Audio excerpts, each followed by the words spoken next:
welcome to another episode of Proactive Parenting, a show where I offer judgment-free advice on how to raise value-driven kids in a way that's right for your family using the most current scientific research out there.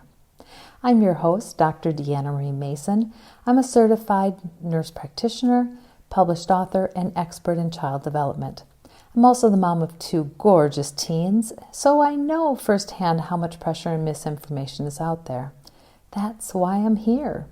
So grab yourself a cup of tea or coffee and settle in. And let's let down our guard, because this is a safe space to ask questions and get real, honest answers about how to raise kids in a way that works for you. In today's episode, I want to talk about aggression in small children and how that can lead to negative behaviors in older children if left unchecked. Now, it seems that everyone is focused on bullying amongst children and teens. But to really understand these behaviors, we have to look at how children grow and develop aggressive behaviors that later show up as bullying. The research is clear. Aggressiveness is a behavior that can arise in any child due to their temperament or character. But the key to stopping the aggression is to address it early in a child's life and to teach them healthier behaviors. So let's talk today about how to spot aggression or hurtful behaviors in small children so it can be addressed early and permanently. Just to let you know, a large part of today's episode is based on developmental theory and also the Play Nicely series that specifically focuses on interpersonal relationships and emotional learning in small children. A frequent question I get in my practice is, what do I do when I see my child hurt another child? And this question is commonly asked with a bit of embarrassment and hesitancy because no one wants to see their little one hurt someone else. So let me share some hopeful information with you. All children between ages 1 and 3 may be aggressive, and this usually peaks around 24 months. Luckily, most kiddos learn to have less aggressive behaviors between 3 and 7 years of age. So you may be wondering, what does aggression look like in little children? Well, it usually shows itself as hitting, pushing, kicking, poking, pinching, biting, hair pulling, or taking things from others.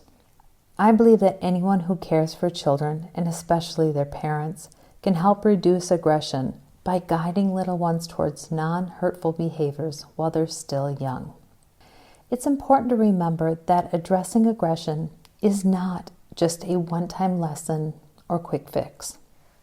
Instead, it's a guiding process that takes place over days, months, years, until the child has learned healthier behaviors to deal with their feelings. I know that some parents may not see some of the behaviors I listed off as a bad thing or think that little ones will just outgrow them with time. But the research is clear. Children do not outgrow aggression. A large international study followed boys from age 6 to age 15. They found within this study 5 to 10% of these boys had persistent aggression. And within this group with persistent aggression, the aggression levels increased year on year. These boys never outgrew it. It just continued to increase over time. The research also reveals that the most violent adults have had a long history of hurtful behaviors, many of them starting when they were very young. This happens because hurtful behaviors can become a stable characteristic by 3 years of age if not addressed. Children who don't learn to manage aggression between the ages of 3 and 7 are much more likely to be violent as they grow older. This is why it's so important that we address hurtful behaviors in our little ones as soon as we see them. We can't make excuses for them like, oh, he's just tired today. We can't ignore them and hope that our kiddo will outgrow them. And we definitely can't encourage them by making jokes about it or giving high fives. Instead, we need to think about our child's needs and our family's needs. Is our child sleep deprived, poorly nourished, has a learning or physical disability? Do they have a speech impediment? All of these things and many others can influence hurtful behaviors. We also need to take a look at our family. Are there any mental health issues like depression or anxiety? Is there any substance abuse? Has there been a big change like divorce or the creation of a new blended family? Has a new sibling been born? All of these variables can influence our child's behavior because they can create strong emotions. Emotions that small children may not be able to recognize and struggle to deal with, and in the end may come out as hurtful behaviors. Luckily, there's 5 easy to understand steps to help reduce hurtful behaviors and guide little ones towards kinder behaviors. The first is we need to teach our children not to be victims. Second is to learn how to respond when we see hurtful behaviors. Third, decrease exposure to violent content. Fourth, show love. And fifth, be consistent. So let's take a look at each of these steps a little closer to understand them better. Let's start with the first, teaching our kids not to be a victim. It's so important from a very young age that we empower our children to look other hurtful children in the eye and say firmly, "No, that hurts. Don't hit me." And that might seem hard to do, but we can do this by teaching our children what being hurtful means, explaining that when someone is pinching, poking, kicking, or taking something away, that's hurtful. And we don't want to do that to someone else, and we don't have to tolerate someone doing it to us. Another thing we need to do is teach about what to do when someone is hurtful. First thing is say those words. "No, that hurts. Don't hit me." Make a clear statement. And if the other child stops, then your child can continue to play with him. However, if the other child does not stop, we need to teach our little ones to continue looking at them and back away. That's not giving in or running away. We need to explain that you're showing that when somebody hurts you, you don't want to play with them. So we never want to have our children learn that even if somebody hurts them, they have to continue playing. We need to empower them to know that they can remove themselves from the situation so they don't continue to be harmed. We also need to be a role model by giving children examples of how to use words to resolve problems. So anytime we see children hitting, pinching, kicking, or taking things away, we want to stop the behavior, but then give them new ways to express what they're thinking or feeling in a way that is non-hurtful. The second step is to learn to respond to hurtful behaviors. If we see a child being hurtful to another child, we must respond. Unfortunately, there's not one ideal manner to use because there are some methods that work better with some kids than others. Just remember to adjust the response based on the age of the child and the circumstances. But there are some good options to start. One is set the rule. Simply by saying, one of our most important rules is not to hurt others with our hands or words. Set the rule so the children understand clearly what the expectation is. You can also redirect. "Johnny, your hands are for drawing, not for hitting." So giving the child a cue that they're not using their body correctly. Another option is to get children to think of others, such as, "Susie, how would you like it if someone came over and took your toy when you were playing with it? You wouldn't like it, would you?" Even though little children don't have abstract thought, just having them get in their own bodies and think, "Gosh, I wouldn't like that to be done to me," that's a pretty concrete feeling that they can relate to, even at very young ages. Of course, we always want to praise them when they're behaving well. When we see children sharing, saying, "You're doing such a good job sharing your toys today," or "You really did a good job helping pick up toys, and not fighting with anybody about who got to put the basket away. Now, if it's an older child, you can teach them why hurtful behaviors are wrong and set an expectation, such as, I expect you to use your words instead of your fists next time. The key to changing inappropriate behavior is to respond every time by choosing a response that works for the child and the situation. The third step is to decrease exposure to violence. This includes TV, movies, and video games. The research is clear that children who watch violent content have more hurtful behaviors, are less caring, have unrealistic expectation of what happens with hurtful behaviors because movies and videos show victims in an unrealistic way and they show a consequence-free environment.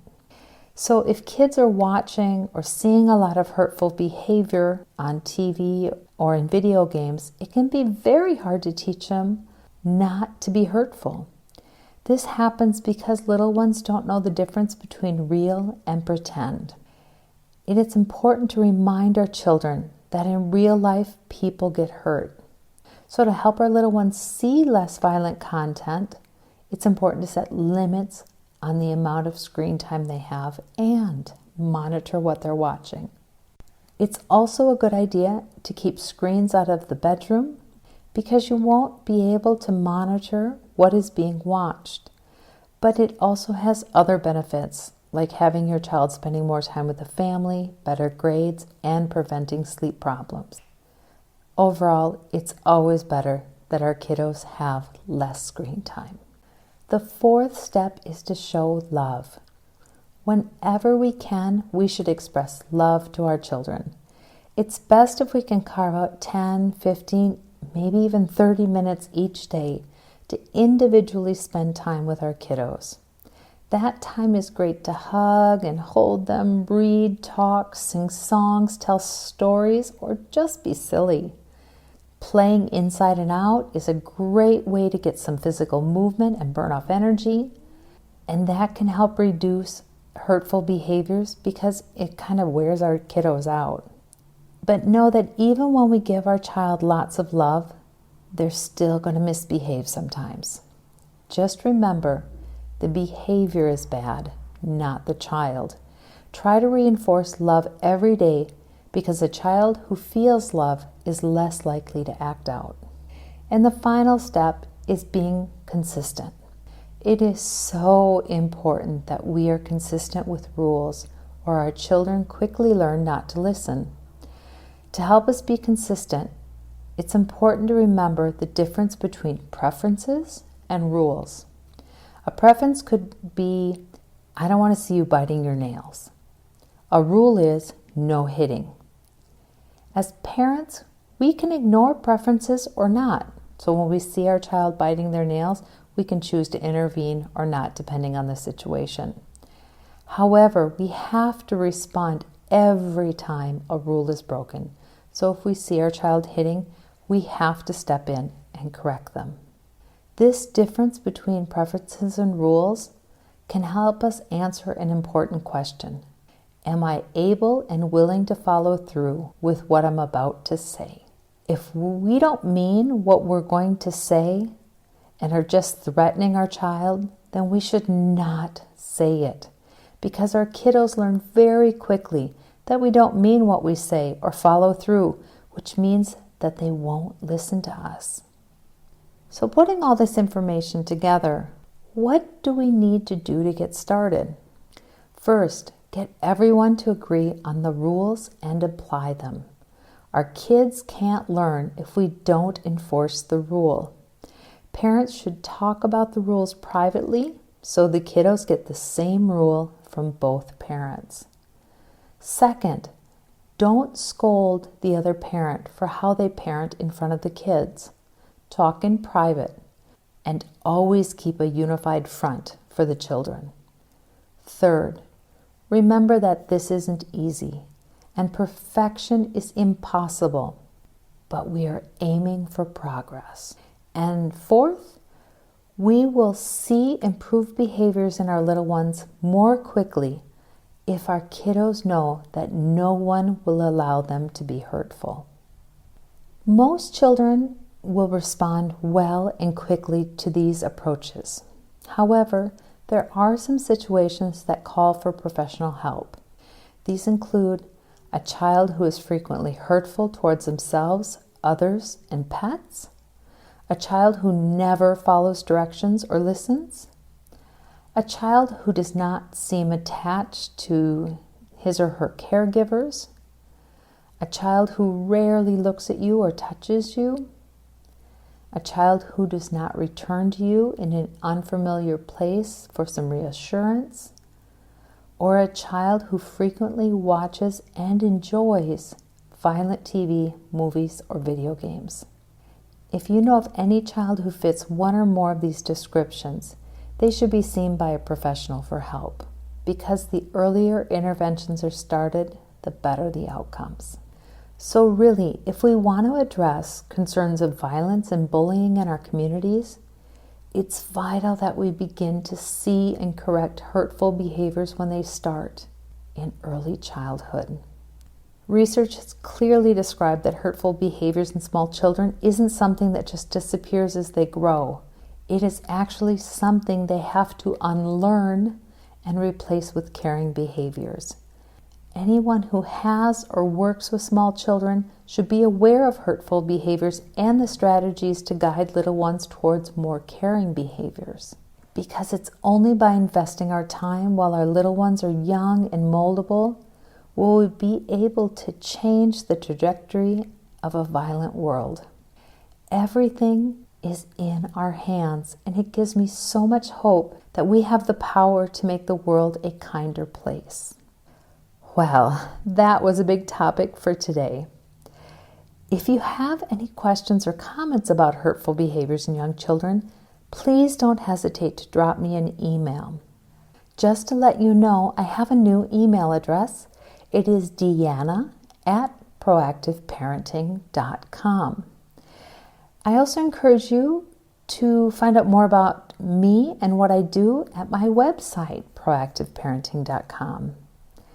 You can check me out on Facebook, Twitter, and Instagram by searching for my name, Deanna Marie Mason, and find a community of parents just like you. Of course, if you're interested in buying any of my books or my online courses, you can do so on my website. And again, that's proactiveparenting.com. Thank you so much for listening. If you enjoyed this episode, please leave a review and share it with your friends. That's all from me. I'm Dr. Deanna Marie Mason, signing off. I hope to see you in the next episode. Until then, take care and be well. Bye-bye.